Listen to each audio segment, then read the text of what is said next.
Hey everybody, Paul Wachowski, and welcome to the Real Estate Classroom YouTube channel. My mission is simple: to help you pass your real estate exam the first time. So there are three concepts that I really have never talked about before that I've heard from numerous students that this was on their real estate licensing exam. So it's something new. Thank you guys for letting me know. Anytime you see something on the exam and you're not sure, drop me an email, leave a comment so I know what's going on out there and I can bring it to you. So when you have this concept, for example, on your exam, you're well prepared. So it all evolves around water quality, understanding water quality. And there are three terms we have to know: whitewater, graywater, and blackwater.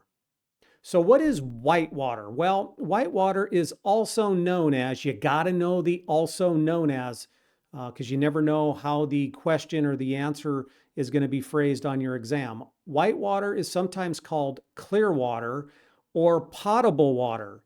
It is a type of water that has been treated and it's safe for human consumption. That's all whitewater is. The second type of water you have to know about is called gray water. And gray water is the wastewater from, let's say, bathroom sinks, showers, kitchen sinks, or washing machines. This is the type of water that has no sewage in it whatsoever. Now, the last type of water you have to know about is black water. Black water is essentially wastewater that comes from toilets. It has the sewage in it, and we know that that type of water has to be treated before the local municipalities can return it back to the river systems and streams or wherever it came from.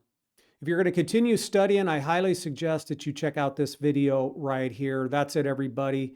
Keep on studying, and I'll see you in the next video.